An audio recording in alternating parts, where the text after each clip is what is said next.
بسم اللہ الرحمن الرحیم۔ حضرت آدم علیہ السلام کے ہمیشہ جڑواں بچے پیدا ہوئے سوائے حضرت شیس علیہ السلام کے۔ حضرت آدم کے یہی نیک و پاک باز بیٹے سرور کائنات آقا دو جہاں حضرت محمد صلی اللہ علیہ وآلہ وسلم کے جد امجد ہیں، جن کو اکیلے پیدا کرنے کا مقصد یہ تھا کہ حضور نبی کریم صلی اللہ علیہ وآلہ وسلم کے جد امجد کی پیدائش میں کوئی شراکت دار نہ ہو۔ حضرت آدم کی وصیت کے مطابق حضرت شیس علیہ السلام کے ذریعے صلب مصطفیٰ صلی اللہ علیہ وآلہ وسلم پاک بیبیاں میں منتقل ہوتے ہوتے حضرت عبداللہ تک پہنچا۔ امام بہقی حضرت عبداللہ بن عباس سے روایت کرتے ہیں کہ نبی کریم صلی اللہ علیہ وآلہ وسلم نے فرمایا، میں زمانہ جاہلیت کے کسی برائی سے متولد نہیں ہوا حتیٰ کہ میں ہمیشہ نکاح سے ہی پیدا ہوا۔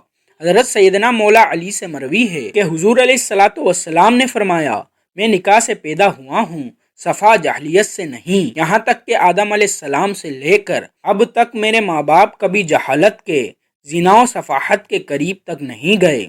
ایک اور حدیث میں فرمایا کہ حق تعالیٰ نے مجھے ہمیشہ اسلاب طیبہ سے ارحام طاہرہ مصفا و مذبح میں منتقل فرمایا۔ ان میں جب بھی دو قبیلے بنتے تو مجھے بہترین قبیلے میں رکھا جاتا۔ حضور نبی کریم صلی اللہ علیہ وآلہ وسلم اکثر فرمایا کرتے تھے کہ میں ہمیشہ اسلاب انبیاء میں منتقل ہوتا رہا، یہاں تک کہ اپنی والدہ سے پیدا ہوا۔ حضور صلی اللہ علیہ وآلہ وسلم کے آباء و اجداد کی بات کی جائے تو علامہ سیوطی نے 9 کتابیں اسی موضوع پر لکھی ہیں کہ رسول خدا کے آباء و اجداد سب کے سب با ایمان اور دین حنیف، دین ابراہیمی پر تھے۔ ان سب میں انہوں نے ثابت کیا ہے کہ آپ کے آباء و اجداد مشرک نہیں تھے، کبھی کفر اختیار نہیں کیا، بلکہ برابر دین ابراہیمی کے پیرور ہے۔ حضور صلی اللہ علیہ وآلہ وسلم کی حدیث مبارکہ ہے کہ اللہ پاک نے حضرت اسماعیل کی اولاد میں سے کنانہ کو برگزیدہ بنایا، اور کنانہ سے قریش کو، اور قریش سے بنی ہاشم، اور بنی ہاشم میں مجھ کو برگزیدہ بنایا۔ روایت ہے کہ نبی کریم صلی اللہ علیہ وآلہ وسلم کے والد حضرت عبداللہ بے حد حسین و جمیل تھے۔ ان کے حسن کا چرچا پورے عرب میں مشہور تھا۔ چرچا ہوتا بھی کیوں نہ، آخر والضحیٰ کے چہرے والے مصطفیٰ صلی اللہ علیہ وآلہ وسلم کے باپ جو بننے والے تھے۔ قریش کی عورتیں حضرت عبداللہ کے حسن و جمال کی طالب بن کر سریرا نکلا کرتیں تاکہ ان کو اپنی جانب متوجہ کر سکیں۔ اہل کتاب بعض نشانیوں اور علامتوں سے یہ جان چکے تھے کہ نبی آخر الزماں حضرت محمد صلی اللہ علیہ وآلہ وسلم کا وجود گرامی حضرت عبداللہ کے سلیب میں ودیعت ہے، اسی لیے وہ حضرت عبداللہ کی جان کے دشمن ہو گئے۔ اصل میں وہ چاہتے تھے کہ جیسے انہی کے خاندان میں نبی ہوتے آئیں اب بھی ایسا ہی ہو، اور آخری نبی بھی انہی کی نسل سے ہو، اس لیے انہوں نے حضرت عبداللہ کو شہید کرنے کا منصوبہ بنایا۔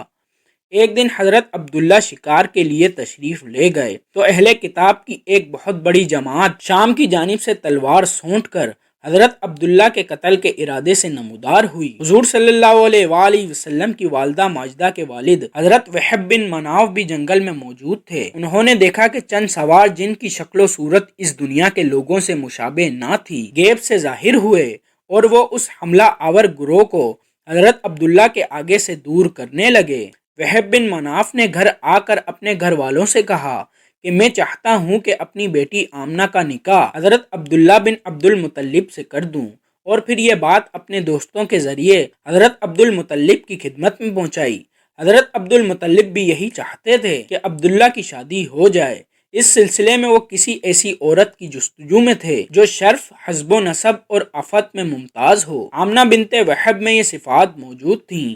عبد المطلب نے اس رشتے کو پسند کیا اور حضرت عبداللہ کا ان کے ساتھ رشتہ طے پا گیا۔ اس رشتے کے بعد اور نکاح سے پہلے حضرت عبداللہ کو بہت سے عجیب واقعات کا سامنا کرنا پڑا، جس میں بہت سی غیر عورتوں نے آپ سے ناجائز تعلقات، جبکہ کچھ نے تو نکاح کرنے کی بھی سر توڑ ناکام کوششیں کی۔ ایک دفعہ خانہ کعبہ کے پاس کھڑی ایک عورت کے پاس سے حضرت عبداللہ گزرے تو وہ ان کا حسن دیکھ کر آپ پر فدا ہو گئی۔ بنی اسد کی یہ عورت آپ کو ڈھونڈتے ڈھونڈتے آپ کے گھر پہنچ گئی اور آپ سے کہنے لگی، میں آپ کو 100 اونٹ تحفے میں دوں گی اگر آپ مجھ سے نکاح کر لیں۔ حضرت عبداللہ نے اس کو صاف انکار کر دیا۔ مکے کی ایک خوبصورت عورت جو کانا ہونے کے ساتھ ساتھ تورات اور انجیل کی عالمہ بھی تھی، جب حضرت عبد المطلب رضی اللہ تعالی عنہ حضرت عبداللہ کو لے کر بغرض نکاح قبیلہ بنو زہرہ روانہ ہوئے تو راستے میں اس عورت یعنی فاطمہ شمیہ سے ملاقات ہوئی۔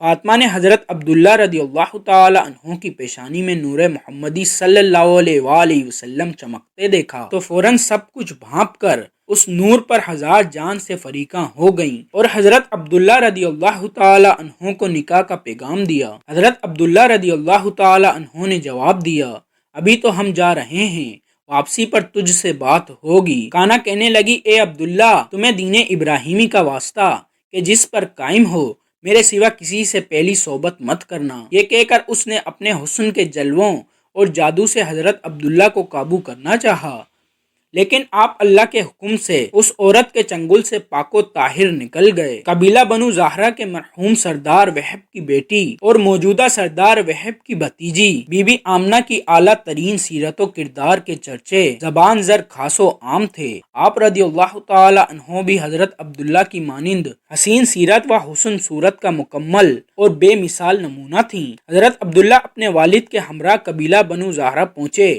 یہاں حضرت عبد المطلب رضی اللہ تعالی عنہ اپنے لاڈلے بیٹے کے ساتھ حضرت بی بی آمنہ رضی اللہ تعالی عنہ کے نکاح کی خواہش کا اظہار کرتے ہیں، اور وہیب کو قریش مکہ کے اعلیٰ ترین گھرانے کے اتنے بہترین رشتے سے بھلا کیوں کر انکار ہو سکتا تھا۔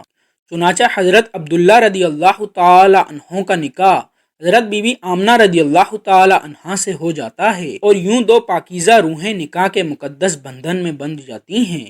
حضرت عبداللہ رضی اللہ تعالی عنہ تھوڑا عرصہ وہاں قیام کرنے کے بعد اپنی افت معاب دلہن کو لے کر واپس مکے آ جاتے ہیں۔ کچھ دنوں بعد دوبارہ وہی کانا آپ سے ملتی ہے جس نے ان کو نکاح کے لیے کہا تھا۔ جب آس عورت نے حضرت عبداللہ کی پیشانی میں وہ نور مبارک نہ پایا تو چیخنے چلانے لگی۔ وہ ان سے کہنے لگی کہ پہلی مرتبہ میرے پاس سے جانے کے بعد تو نے کسی عورت سے صحبت کی ہے؟